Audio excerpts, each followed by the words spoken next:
Wednesday na naman, kaya sahod day na naman sa TikTok. By the way mga kanegosyo, kung hindi mo pa napapanood yung part 1 ng video na to, I highly suggest na skip mo muna itong video na to at panoorin mo muna yung part 1 para mas maintindihan mo kung ano ba yung mga i-expect mo dito sa video na to.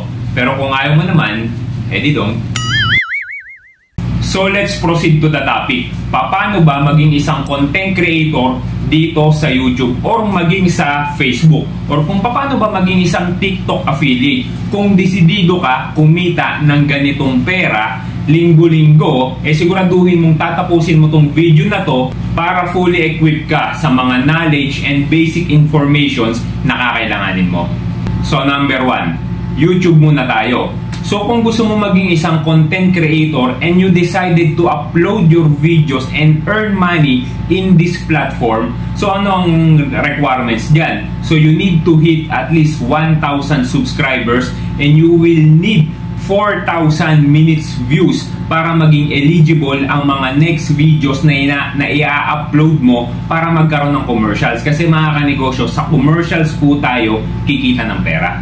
Ano-ano ang mga kakailanganin natin para makapag-vlog, para makagawa ng content? Siyempre, number 1 dyan, mga kanegosyo, you need the phone. It doesn't matter whether kung mamahalin o mumurahin yung cellphone na gagamitin mo. As long as good ang camera niyan, good ang storage niyan, good ang audio niyan, okay na okay tayo dyan mga kanegosyo. Alam nyo, nung nagsisimula po ako mag-vlog, ang ginagamit ko lang na cellphone is yung pinaglumaang cellphone ng asawa ko. At time mga kanegosyo, wala naman akong power to buy new phone, kaya pinagtiyagaan ko po yan. So by then, siguro nakita ni Lord na ay talagang deserve neto na mag-succeed sa larangang ginagawa niya. Kasi siguro nakita niya yung effort ko, nakita niya yung persistence ko, kaya nun, binless niya ako. Kaya kung ikaw, namumroblema ka na wala kang maayos na cellphone na gagamitin o pangit ang cellphone mo, wag mong problemahin yan. Kasi sa paggawa ng content, hindi pagandahan ng cellphone ang labanan mga kanegosyo. Ang sinasabi ko sa inyo dito, palagi niyong tatandaan na sa paggawa ng content is kung ano yung value na maiaambag mo sa mga viewers mo para panoorin kanila. Pangalawa mga kanegosyo, you need a tripod. Ito po yung tripod At itong tripod na to ay sobrang proud ako kasi ito po ang pinakamahal na na-invest ko nung nag-uumpisa ako mag-vlog. Hindi pa ako kumikita nun. Pero actually hindi naman talaga mahal to mga kanegosyo. 150 pesos lang to. Pero years back, yung 150 pesos mga kanegosyo sobrang bigat na para sa akin. Pakawalan yung ganung pera. Dahil syempre, pangkain at pamasahe ko na yun nung nagtatrabaho pa ako. Kaya kung maglalabas ako ng 150 pesos, hindi ko na alam kung saan pa ako kukuha ng pagkain ko kapag pumapasok ako sa trabaho. Importante ito mga kanegosyo kasi ito yung magiging stand ng phone para kapag ka nagbablog ka or gumagawa ka ng content, hindi siya pabagsak-bagsak yung cellphone mo. Kita mo naman, kahit ilang taon na mga kanegosyo, nagagamit ko pa rin, di ba? So, kabitan ng ilaw.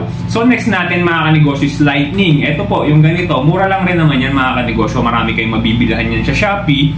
So, piliin mo muna kung nag-uumpisa ka, yung pinakamura, yung afford mo, yung hindi masasaktan yung bulsa mo kapag binili mo, So, kung wala ka naman pambili ng ganyan pa, nung ilaw pa, okay lang yung kanegosyo. Ang gawin mo na lang, hanap ka ng lugar sa bahay mo kung saan medyo maliwanag at doon ka gumawa ng content. Kasi imagine kanegosyo kung gagawa ka ng content sa isang madilim na area pagkatapos nagsasalita ka, hindi makita ng mga tao yung pinapanood nila, hindi ka makita ng mga tao, di ba? Tatamarin yung mga tao na panoorin ka. Kahit sabihin mo, sobrang ganda pa ng mga sinasabi mo o sobrang ganda pa ng mga pinapakita mo, mawawalan ng gana yung mga viewers mo para panoorin yung mga video na ina-upload mo dito. By the way mga kanegosyo, hindi ko po ituturo dito kung paano mag-create ng YouTube account kasi kapag ginawa natin yun, masyado tayong mahaba. Panoorin nyo na lang po yung video ng ibang mga creators. Marami naman tutorials dito sa YouTube.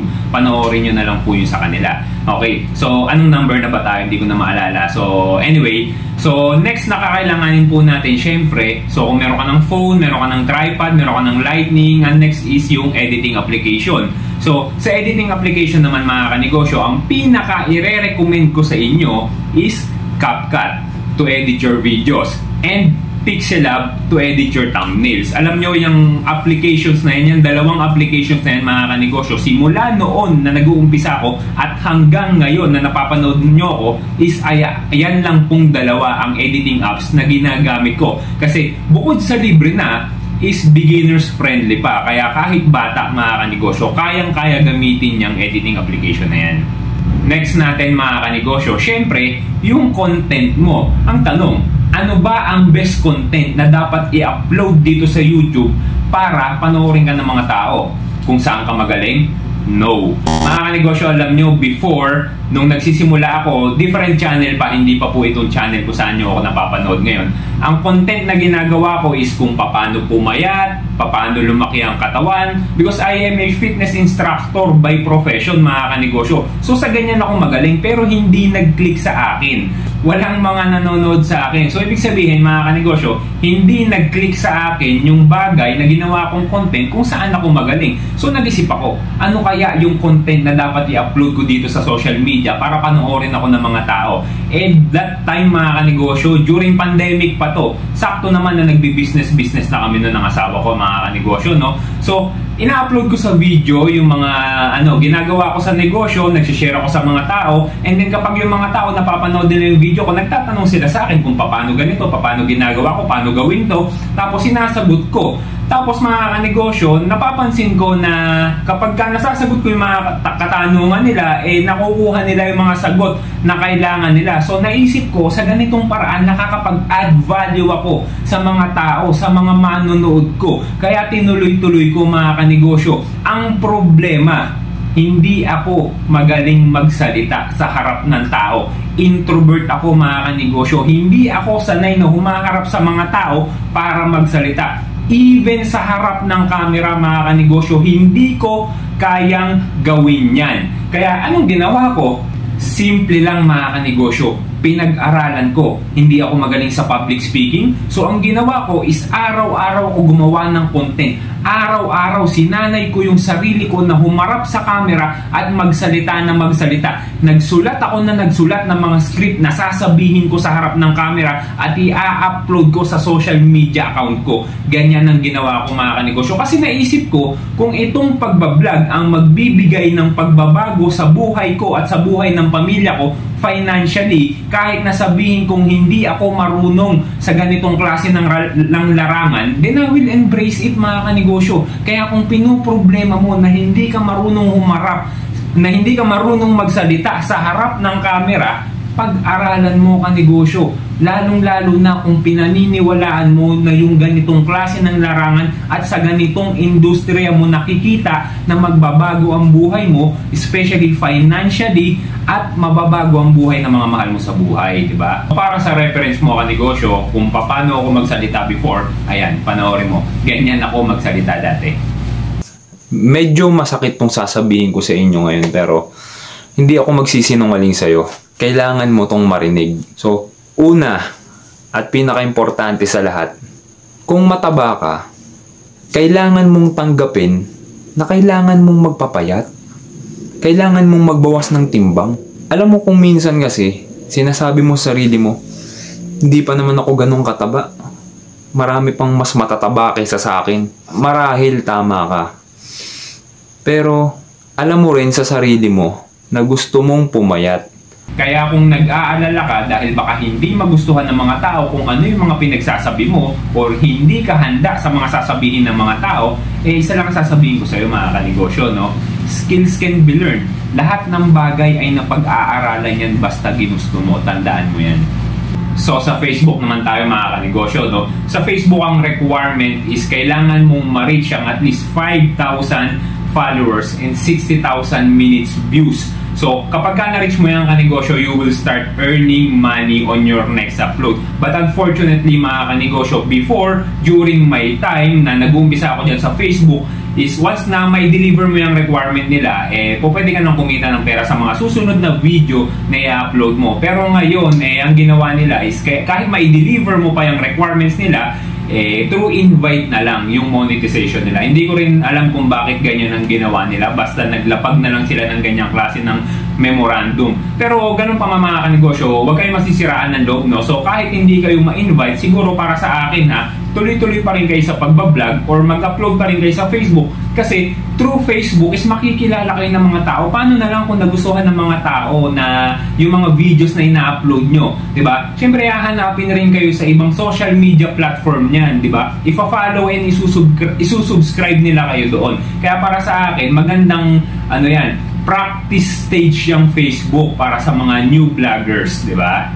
Okay, next naman natin mga kanegosyo is yung pagiging TikTok affiliate, at makinig ka na mabuti dito dahil sa pagiging TikTok affiliate, dito ang may pinakamalaking kitaan. Nakita nyo naman yung mga pinost kong income ng mga idol ko na influencers, di ba? Ang lalaki ng kita, milyon buwan-buwan ang kinikita. So, ano ang requirement dito sa TikTok? Alam nyo, na nag-uumpisa ako dito, nag-start ako mag-TikTok affiliate mga kanegosyo is March lang, this year, 2024, nung March lang. At ang requirement dyan before is 1,000 followers is pwede ka nang mag-upload ng video na merong yellow basket. Ibig sabihin, pwede ka nang magbenta sa TikTok mga kanegosyo. Pero ngayon, yung nakikita ko, 500 followers lang mga kanegosyo, nakakapaglagay na sila ng yellow basket sa video nila. Ibig sabihin, talagang bumaba yung requirement ni TikTok. Ibig sabihin mga kanegosyo, wini-welcome talaga ni TikTok yung mga bagong TikTok affiliate para sa platform nila, di ba? At kung tatanungin mo kung ano yung pinakaunang produkto na binenta ko sa TikTok, ay walang iba kundi itong bag na to. Ayan. Eto mga kanegosyo, regalo lang po sa akin to ng asawa ko.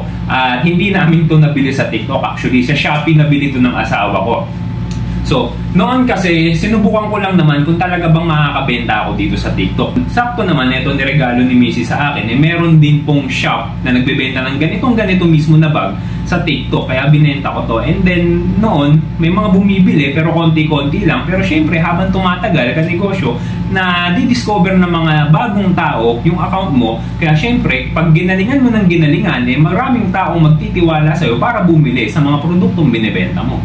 Sa ngayon mga kanegosyo, syempre since kumikita na po ako sa TikTok affiliate, nagsisimula na rin ako mag-invest ng mga produkto na binibili ko talaga sa mga store owners para i-promote ko. Kasi syempre hindi naman maganda kung isang produkto lang na ibibenta mo, mananawa naman yung mga followers mo niyan.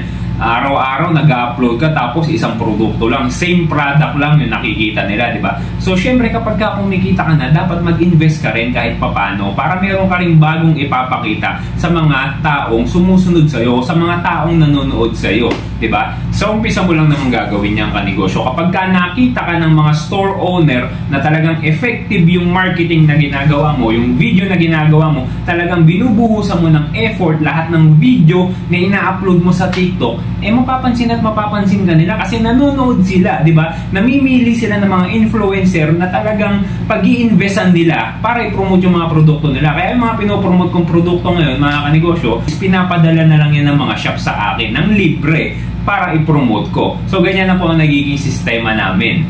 So, punta na tayo sa pinaka-importanting tip na maibibigay ko sa iyo para maging successful ang pinakaunang upload mo sa TikTok. Mga kanegosyo, meron akong 2 account sa TikTok. Una, eto, ako si Mark. Pangalawa naman, eto, Mark Salazar.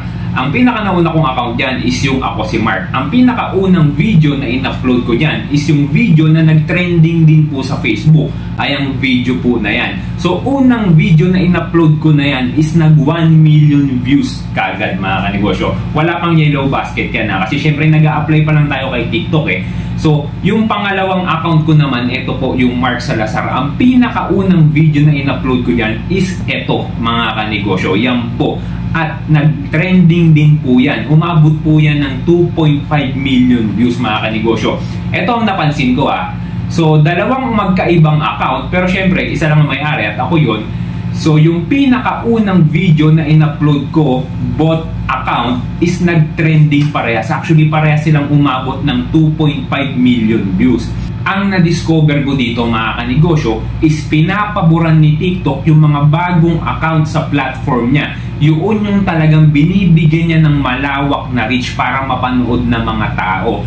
Bakit? Siyempre nga naman kapag yung pinakaunang video na in-upload mo sa platform niya, nag-trending, ano sa palagay mo mararamdaman mo? Matutuwa ka. Kasunod niyan, gaganahan kang gumawa ulit ng bagong video para i-upload ulit sa platform niya. Di ba mga kanegosyo? Tama, di ba? Napatunayan ko yan dahil nga po sa dalawang magkaibang account ko. At paano ko talaga nasabi yan? Kasi minsan dumating rin ako sa time na isang linggo straight hindi ako nakapag-upload kay TikTok. Tapos nung pang 8 araw nag-upload ako, trending na naman mga kanegosyo, umabot na naman ng 1,000,000 views. So masasabi ko talaga na gusto ni TikTok na magstay ka sa platform niya at binibigyan ka niya ng dahilan para magstay sa platform niya. Paano? Papag-trendingin niya yung mga video na ina-upload mo. Pero ito ang importanteng dapat mong gawin bago mo i-upload yung video mo. Huwag kang mag-upload ng video na putyo-putyo lang, yung basta nag-video ka lang, nag-content ka lang na wala namang kwenta, na hindi naman makakapag-add ng value or hindi mai-entertain yung mga tao na manonood. Huwag mong gagawin yan kasi kahit pinakaunang video na i-upload mo yan sa TikTok, kung hindi matutuwa at hindi mag-add value yan sa mga viewers, hindi rin magte-trending yan mga kanegosyo, di ba? So, bago ka mag-upload sa TikTok, siguraduhin mo na yung video na ilalapag mo dyan sa platform na yan is talagang ikaw mismo alam mo na matutuwa yung mga manonood. Ikaw mismo alam mo na talagang makakapag-add value yan para sa mga taong makakapanood nyan. Diba? Kasi itong dalawang video na to mga kanegosyo na nakikita ninyo, parehas po yan nag-trending sa Facebook. Kaya nung in-upload ko dito sa TikTok, ay doon pala sa TikTok, talagang nag-trending din kasi proven and tested na yung dalawang video eh. So talagang na-entertain at nakakuha ng value yung mga tao. Kaya nung in-upload ko sa TikTok, ganun din na nangyari. Nag-trending din. So yun lang mga kanegosyo, maraming salamat sa oras mo. At kung umabot ka hanggang dito sa dulo ng ating video, ibig sabihin, nagustuhan mo yung ganitong klase ng usapan. Kaya kung hindi ka pa nakasubscribe na negosyo, maaaring ito na ang una at huling beses nating pagkikita. So para mapanood mo ulit yung mga susunod na i-upload ko, siguraduhin mo na nakasubscribe ka sa ating YouTube channel. So maraming salamat nga pala sa inyo mga kanegosyo kasi na-hit na po natin yung 16,000 subscribers. And hoping for more pa po. Yun lang mga kanegosyo, maraming salamat ulit. By the way, ako nga pala ulit si Mark Salazar at kita-kita tayo ulit sa susunod na video.